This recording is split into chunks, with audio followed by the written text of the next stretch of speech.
आता एसएल समूहासाठी अत्यंत दुःखद बातमी. एसएल समूहाचे चेअरमन डॉक्टर सुभाष चंद्रा यांना पितृशोक झालाय. नंदकिशोरजी गोयंका यांचं मुंबईमध्ये निधन झालंय. 96व्या वर्षी त्यांनी मुंबईमध्ये अखेरचा श्वास घेतला.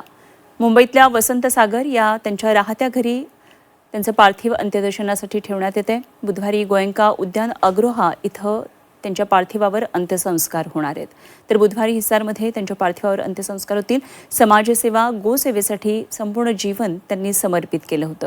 तसंच वैश्य समाजाला एकजूट करण्यातही त्यांनी मोठं योगदान दिलेलं. RSSमध्ये स्वयंसेवक म्हणून नंदकिशोर गोयंका यांनी जबाबदारी पार पडली आहे. त्याचबरोबर अनेक महत्त्वाच्या जबाबदाऱ्याही त्यांनी पार पाडलेल्या आहेत.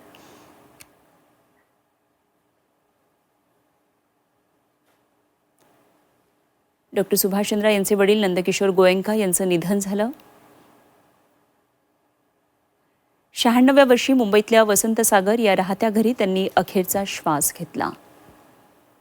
बुधवारी हिसारमध्ये त्यांच्या पार्थिवावर अंत्यसंस्कार करण्यात येणार आहेत. नंदकिशोर गोयंका यांचा जन्म 28 सप्टेंबर 1930 रोजी झाला.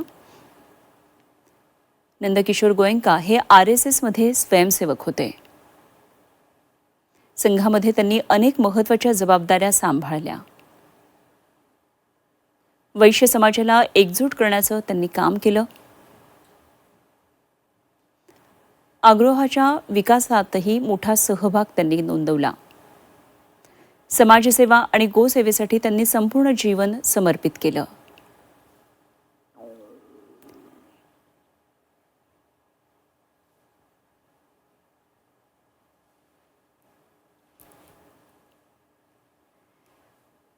तर डॉक्टर सुभाष चंद्रा यांनी या संदर्भात एक पोस्ट शेअर केलेली आहे. डॉक्टर सुभाष चंद्रा यांच्या वडिलांचं निधन झालं. त्यांनी ही पोस्ट त्यावर शेअर केली आहे. वडिलांच्या निधनानंतर आज प्रिय वडिलांना गमावलं असं त्यांनी पोस्टमध्ये म्हटलंय. कुटुंबातील सर्वजण दुःखात आहेत. वडिलांचा 96 वर्षांचा प्रवास हा प्रेरणादायक आहे. 96 वर्षांचं त्यांचं जीवन हे उत्सवासारखं आहे.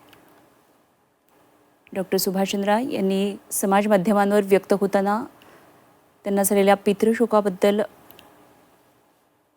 ही पोस्ट शेअर केली आहे आणि वडिलांच्या निधनावर पोस्ट शेअर करताना त्यांनी म्हटलंय, आज प्रिय वडिलांना गमावलं. वडिलांचा 96 वर्षांचा हा प्रवास प्रेरणादायी होता.